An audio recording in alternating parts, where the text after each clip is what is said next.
Hey everybody, my name is Mark, and today I'd like to talk to you about my Bestech Predator.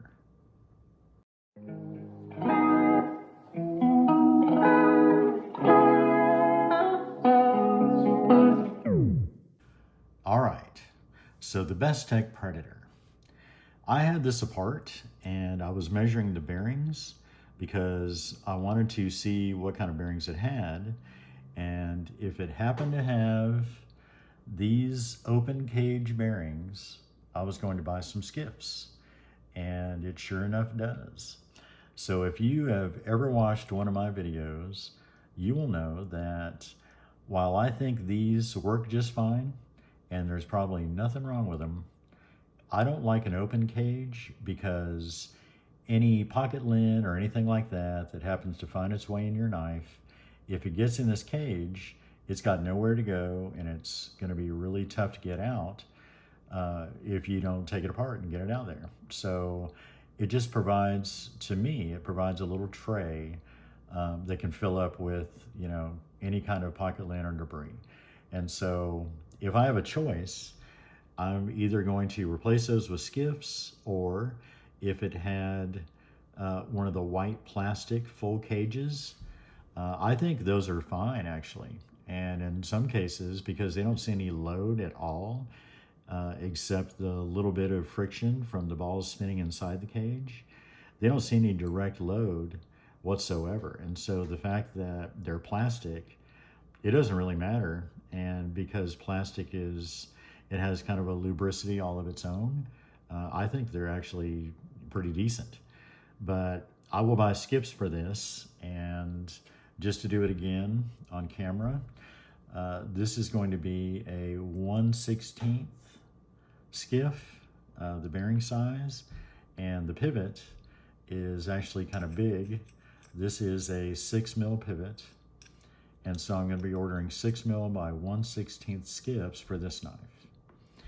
But since I've got it apart, like I said, I realized I'd never done a video on this, and so we're gonna do a video of just the reassembly, and along the way I'm gonna tell you how awesome this knife is.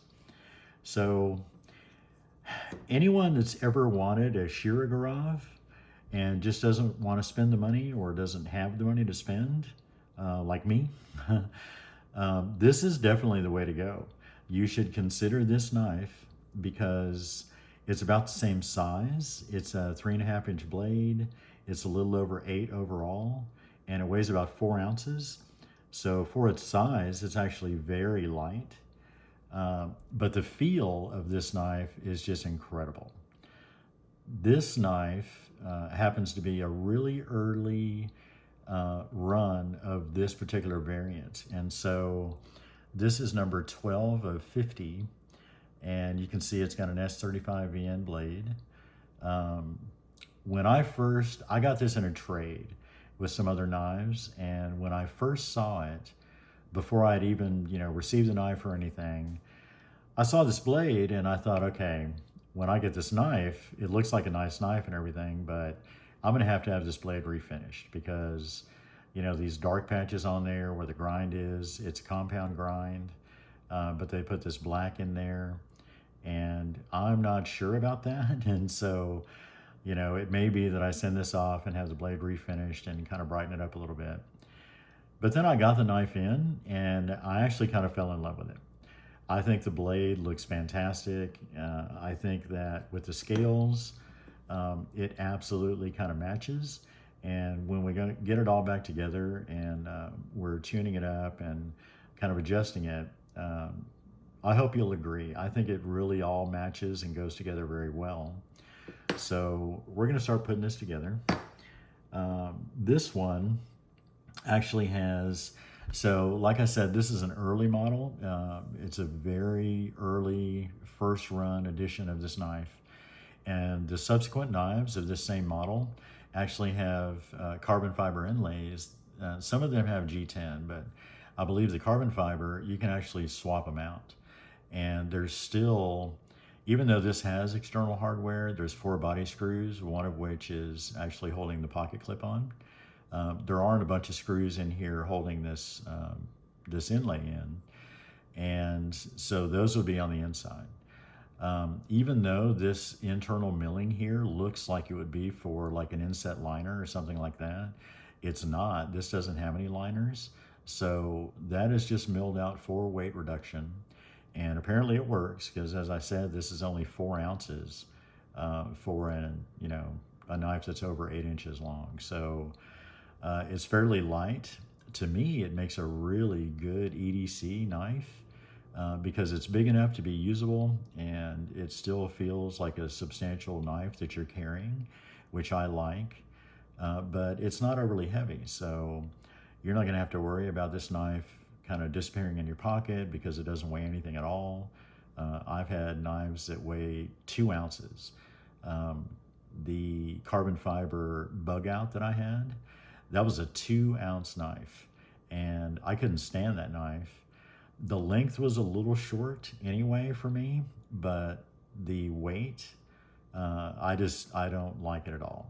It does actually disappear in your pocket. You can't tell where it's clipped in your pocket. You kind of have to fish around and hunt for it a little bit, and I didn't like that at all. So I like a little bit larger knife, just like this. So again, we're gonna start putting this together. This one has a captive pivot, and so there's a flat on that pivot and a corresponding flat in the lock side scale. And so we're gonna watch that when we put it back together. And also, this is one of the pivots. It's actually, this is a captive side, and so it's just flat on this one side. But the side of the pivot that you actually unscrew, it doesn't have like a Torx or anything. This has just a flat, right? And that is curved at the bottom. And so you really have to be careful unless you have the correct tool, which I do not, but we can use this because it is curved and it fits in there. But even a wide slotted bit, because that's curved at the bottom, it's not really going to fit in there correctly. A lot of people use coins for this. I haven't seen a coin in years. And so I'm going to be using this. This is the wrench for my Dremel, and I've got 2 of these. This one's a little thicker than the other, but this is not made out of some super metal that's like impervious to scratches or dents or anything. And so if you put a flat slotted bit in here and give it any force at all, you're going to ding up the inside of this slot, and it's going to show forever. And it's going to be like one of those idiot scratches that people put on 1911s. From that day forward, anyone who sees that weapon or sees this screw is going to know exactly what you did and how you did it. And you're going to have like a big L on your forehead. So you really got to be careful. And hopefully this is going to work. Tightening it back up. It loosened it just fine. And there's no damage to this pivot screw. So we're going to see. But we're going to put this together, and I'm going to set the lock side last. So I'm going to be building up from the show side, basically. And so we're going to stick one of these pivot collars in there, and we're going to make sure that it is flat and all the way in there. And this one's going to have, so it kind of snaps in there. It is kind of a tight fit, but it snapped in there, it's flat. And so now we're going to put the pivot in there. And this is one of the ones that, when you're reassembling knives, especially if it has a flat on the pivot, that flat can be aimed on the corresponding scale that it locks into in any direction. So this one is actually aimed back towards the back of the knife, like the aft or end of the knife. So it's pointed this way. So when we assemble all this, because we have various pins, there's a blade stop pin here, there's some sleeves back here that are threaded for the back spacer and to hold the knife together. There's a little lanyard pin that goes back here. And so we're not going to have a lot of wiggle room when we put this back together. And so it's important that we have the flat on this pivot aimed in the right direction, because we're not going to have a lot of play when we're putting this back together. So the closer we can get it, the better. So I'm going to install this, and I've got the collar in there already. And I'm going to go ahead and lube up this pivot with a little bit of lube. And if you guys, again, have seen any of my previous videos, you're going to know that I do not use this applicator directly because it puts out way too much oil. Even this heavy viscosity that I buy, I do have the lighter kinds, and those just run all over the place. And even if you just squeeze this to put a drop somewhere, and people will put, during reassembly, they'll put a couple of drops on the washer next to the bearings, and then they oil up the bearing, and then they put another couple of drops, and they'll, put a drop here and drop there, and then when no one's looking, they put another drop over here for whatever reason. It's just a ton of oil. And if you're using like just the original KPL or the light or ultralight, I think it's called, when you tip this bottle and give it a little squeeze, there's a capillary effect that happens inside this needle tip.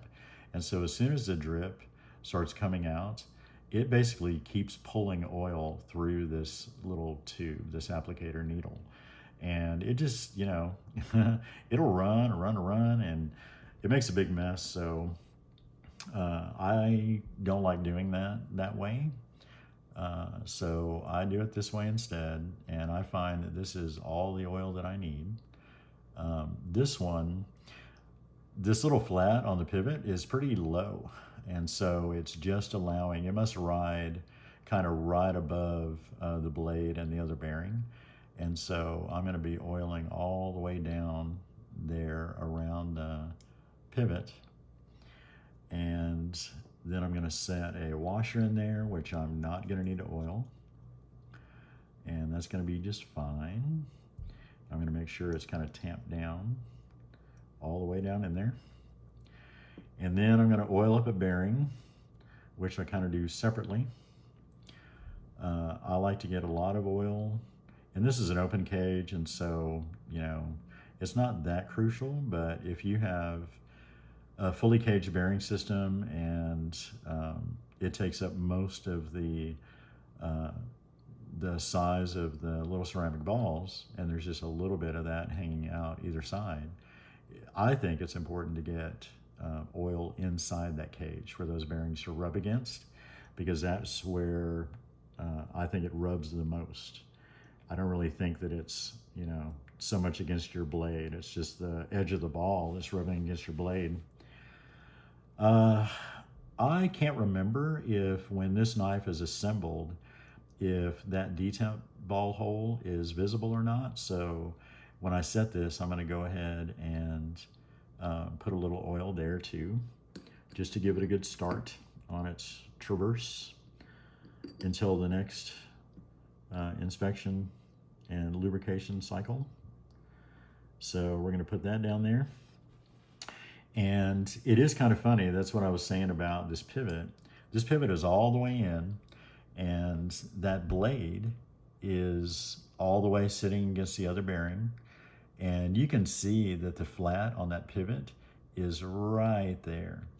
And basically what that means is that the bearing and the washer is involved in that pivot, or the flat on the pivot.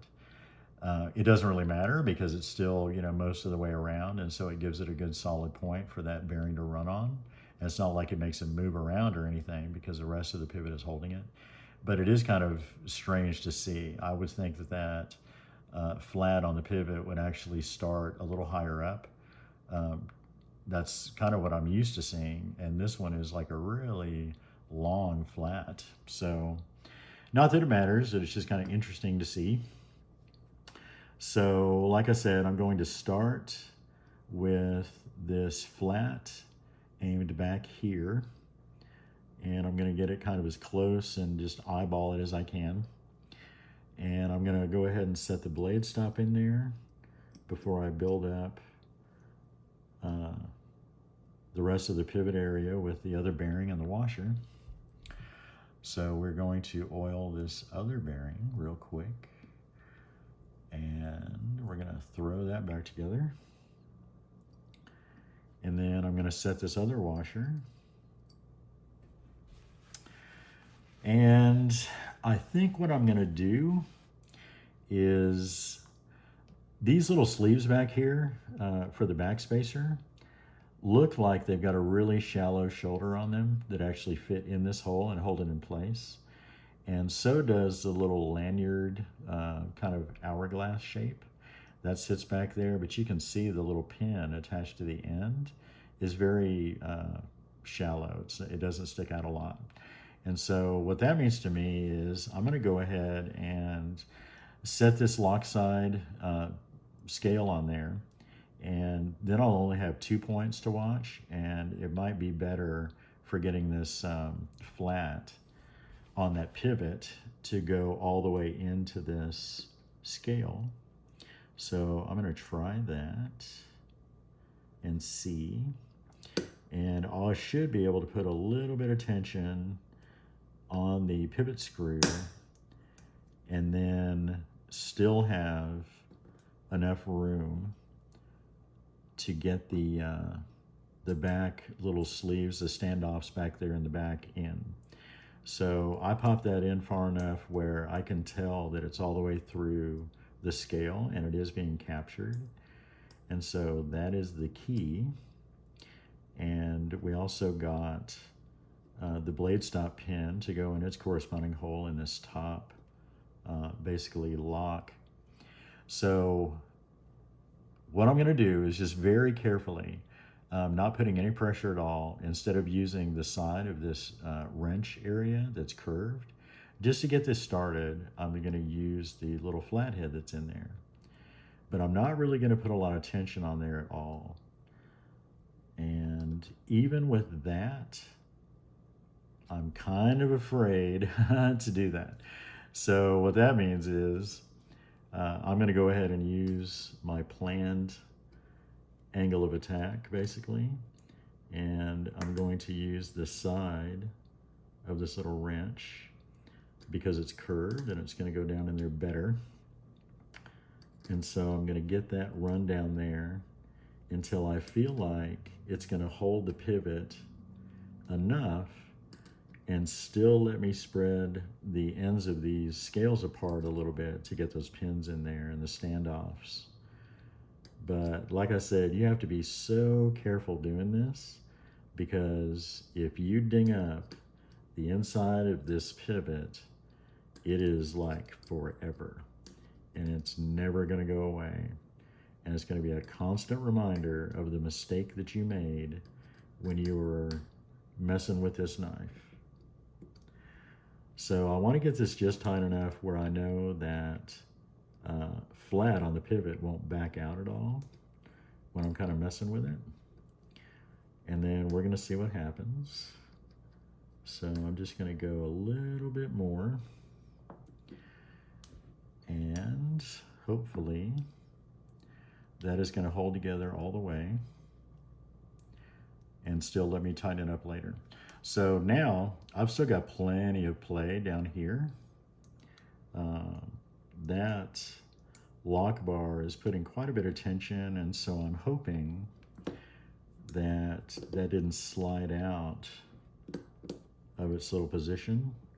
So I'm actually going to have to put a little more tension on that because I don't trust that. And I think it's letting it move too much. So I'm going to try a little more. Very carefully. And we're going to see what that looks like. Okay, so I believe that I can still manipulate the end over here to get those standoffs and stuff in. And it is not going to pull out of the scale. And actually, I'm still not so sure.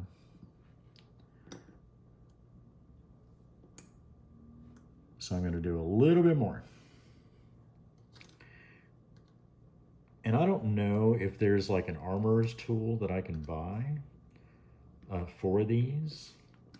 I know actual Shirogorovs,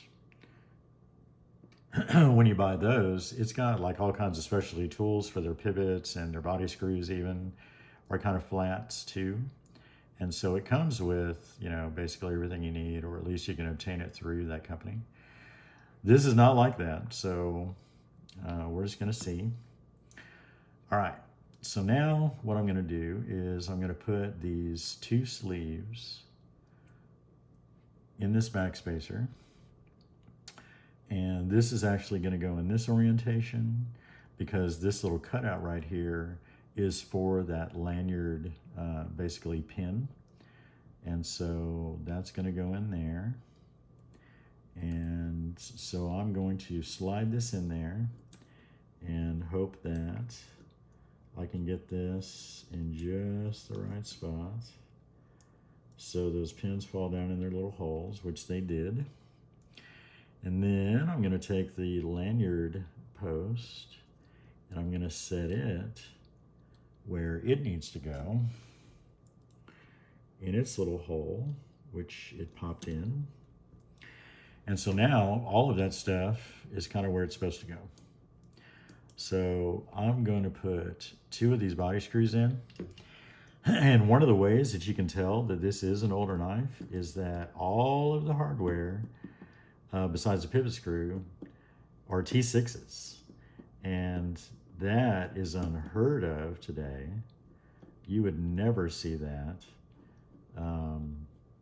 I can't think of one knife besides the pocket clip, which for some odd reason they still will put T6s there, thinking that you're not going to have to get in there, you know, once you got it, the pocket clip, you know, handed the way that you want, that you're not going to be, you know, having to remove it and change it over to the other side. But I think the bigger point is that's one of the highest stress areas on a knife is the pocket clip. And so I would think you'd want, you know, slightly larger hardware in that area. But they still keep putting T6s on stuff. All right, so we are going to see, yeah, I need quite a bit more tension on that pivot, but I believe, I hope that that little flat on the pivot has not backed down. So what I'm going to do is put a little tension on the side of the blade, and I'm going to start tightening up this pivot screw with our wrong tool. And I'm going to see how this goes.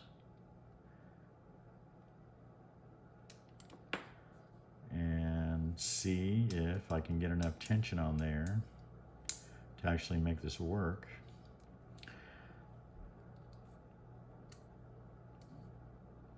And I think I just felt the pivot actually slide up a little bit, like back into its position where that flat is inside the scale. And so I think we didn't lose that. I'm pretty sure. Yep, so I've still got a slight blade centering issue, but I know now that the flat on the pivot is definitely inside and captured in the this lockside scale. And so we're almost home free. And I'm going to put quite a bit of pressure as I'm pushing that tool in there because I do not want that to slip out.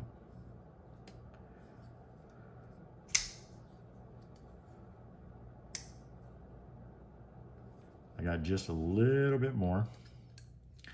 And one of the good things about bearings instead of washers is that you can put quite a bit of tension on there during reassembly, and it's usually always going to be fine. If anything, it's going to make the action, you know, smooth. You got to really over tighten them to get those bearings to just stop like a washer would. So we're close. I've still got a blade centering issue, but I'm going to go ahead and put the pocket clip on there now and put its screw in there with its little T6.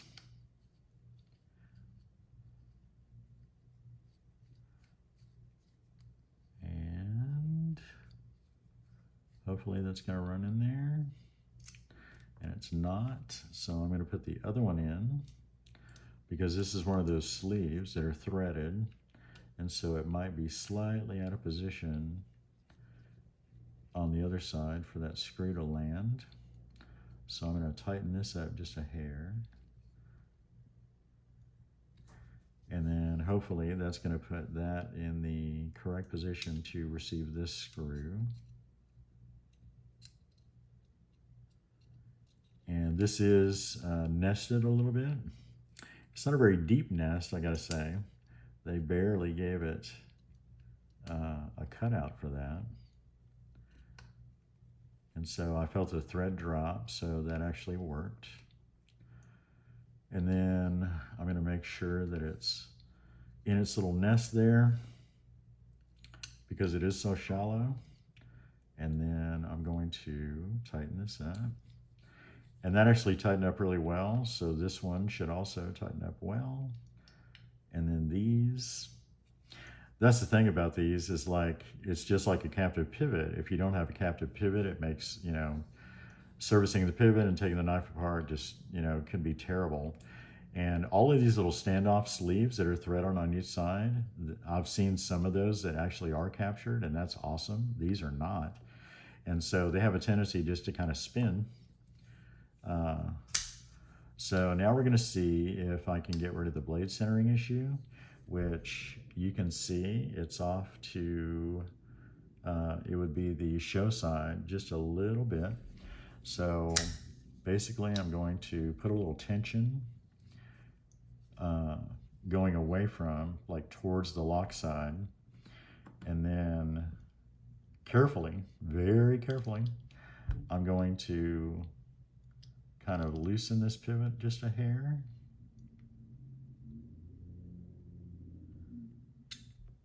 And a little bit more, and then retighten it.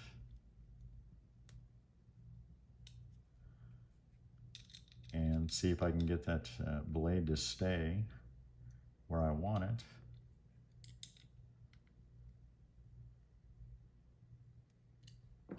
And the last thing I want to happen is for that little wrench that I'm using to slip out of this, because that would be terrible.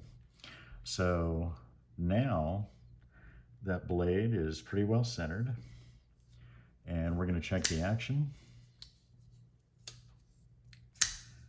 And the action, like all Bestechs that I've ever had, is buttery smooth. Absolutely amazing. The blade centering is still perfect, kind of. We're going to give it one last little torque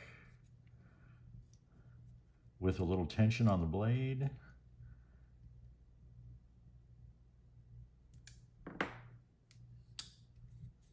And so my screw, that slot is still fine. I haven't messed that up at all. The blade is centered,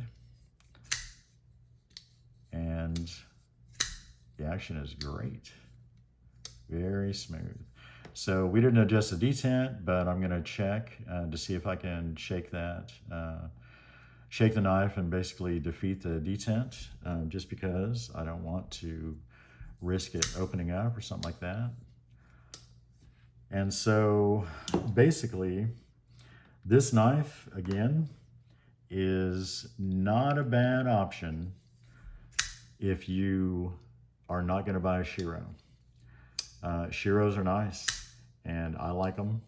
And like I said, if I was wealthy, I would have a ton of them.